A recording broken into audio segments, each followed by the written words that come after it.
What's going on, guys? It's your boy Jen, back again for another Alchemy Stars video, and for today tour dog has released the complete skill kits for the two new upcoming Aurorians, which is Jeriah and Kya.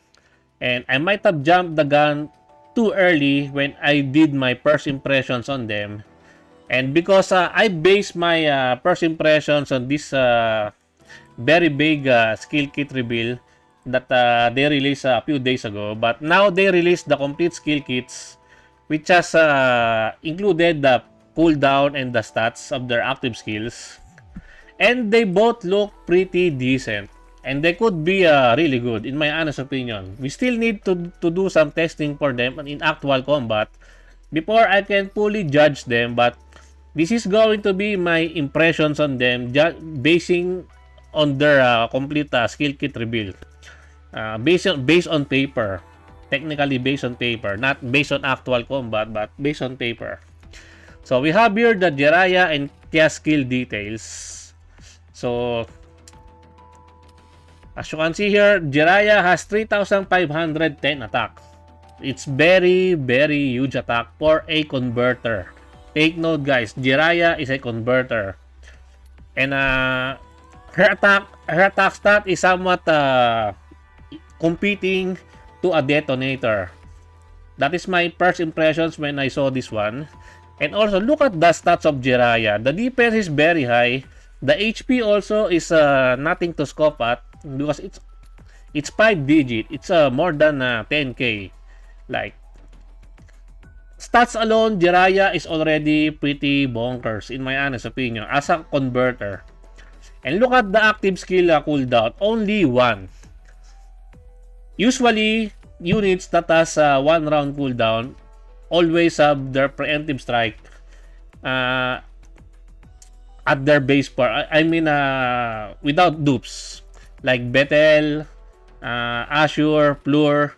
Usually, those type of units already has innate preemptive strike. So, you don't need dupes for them to get the preemptive strike. But in the later unit releases, I believe they've already changed that one. Who are the units that has 1 round cooldown but does not have innate preemptive strike? I think it's I already forgot, but those past recent units have those types of things. You know what I mean, guys. You know what I mean. But hopefully, Jeriah has innate preemptive strike, and having innate preemptive strike is already a plus, meaning you really don't need to summon for dupes because having innate preemptive strike is already good enough. So yeah, let's just pray to RN Jesus that Jeriah has innate preemptive strike. And as you can see here, we have some numbers here. So the skill range, the teleport skill range for her active skill is 2 surrounding cluster, which is the same as the teleport range for Midgard. But Jeriah has an advantage of only 1 round's cooldown.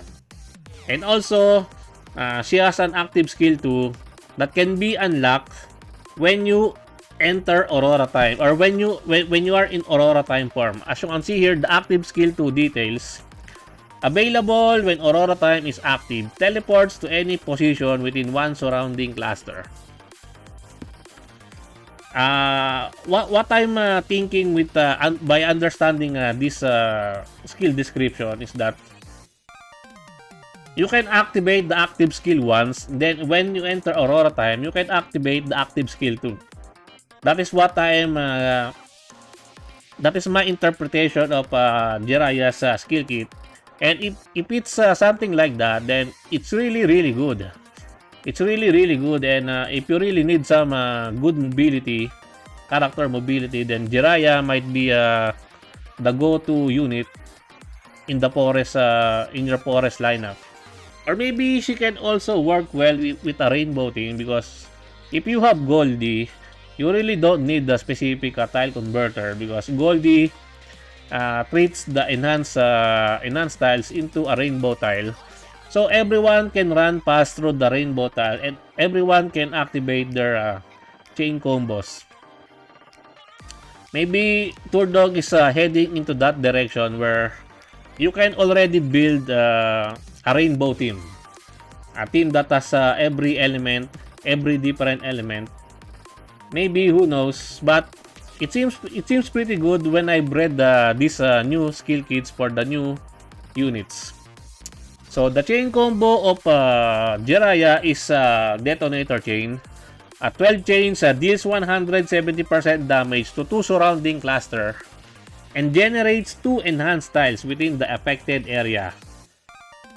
Man, this one is really good because she can already generate 2 enhanced tiles just by activating her chain combo, which is already pretty pog.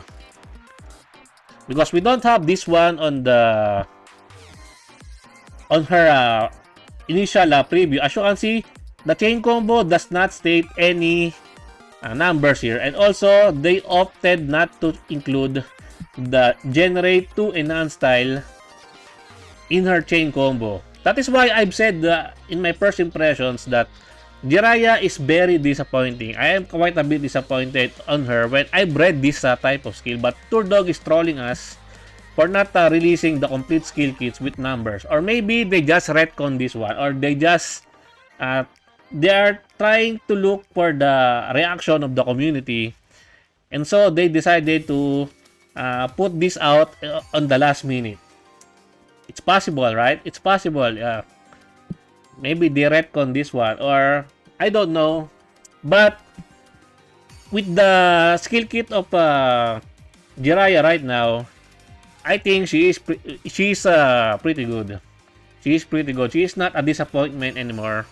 So I will be taking that back.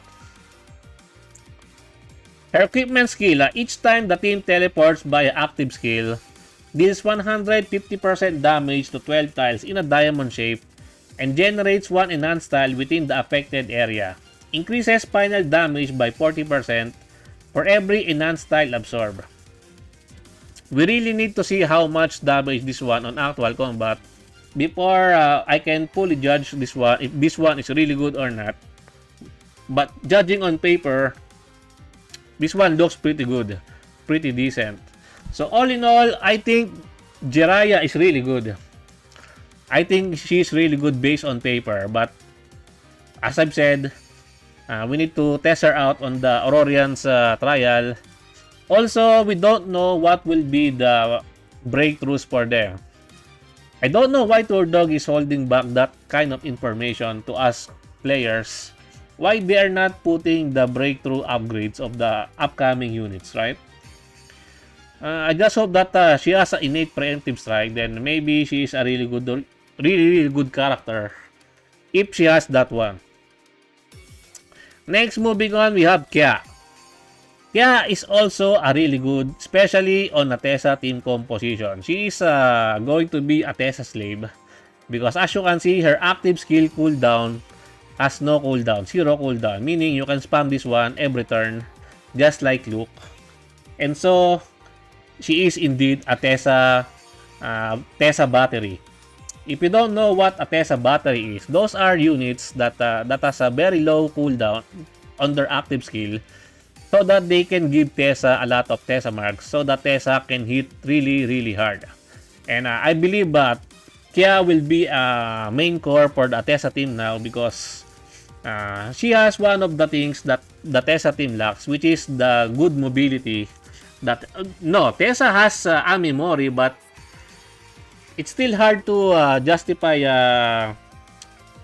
I believe Kya will generate more enhanced tile, more Tessa tile, more Tessa stacks than Ami Mori. I'm sorry, I'm stuttering. I'm really not feeling well. I have a big headache. So yeah, I believe Kya will generate more Tessa marks than Ami Mori is, and also, as you can see, the active skill 2. Although the active skill 2 has a cooldown 2, I think you can save this one for your big burster on the Tessa team. Because once you already have enough stacks, active skill 2 will always be ready. That is what I'm getting, and that is how I interpret this Kyasa skill kit. Because once you've already unlocked the active skill 2, it will always be available to be used. And this one is really good because you can choose an enemy and teleport to the closest position within one surrounding cluster around the target, meaning you can directly go to beside the enemy, which is one of the most important thing in a TESA team composition, because some of the bosses right now has the immunity for displacement debuff, or you cannot push or pull the boss anymore. So TESA cannot pull the, meaning if you're very far away to the boss when you're going to be using your TESA burst, you cannot use TESA because the boss cannot be pulled towards her, and that is already a big disadvantage on TESA. But right now we have Kya. Kya can directly teleport into the enemy, and then you can use your TESA burst, your TESA nuke, which is a really good option for DPS for the Thunder team, because right now the meta for the Thunder team is Reinhardt, Loreen, those types of team. But Entesa is already been forgotten, but with the addition of Kya to the Thunder team, TESA has another really good battery to be used. And she has a very good, pretty decent stats also, with 3,183 attack, which is okay. And also, as you can see, the equipment details, when the team teleports with an active skill, so when you spam Kya's active skill every turn, she will deal 135 damage to the enemy that has the lowest HP within one surrounding cluster and gain 1 stack of Kyanite power. When Kya's active skill triggers this effect, her final damage will be increased by 60%. So each stack of Kyanite power will increase the damage by 5%. So she has also a stacking mechanics. And by the more the stack she has, the more damage it will dealt. So she can also inflict some cheap damage, especially during when you are fighting a boss. And you usually use a TESA team composition when you are fighting a boss, and extra damage like this one is always pretty good to have. So yeah, I believe Kya is also a really good character and not a disappointment. So I will be taking that L on my very first impressions on them. It's because Turdog is trolling us by giving us this very vague skill description. Anyways, that's it for me for today. I hope you enjoyed this video. Please leave a like and subscribe. I would really appreciate it if you could help me grow my channel more. And thank you to everyone who are supporting my channel. I appreciate every one of you. Until next time, peace.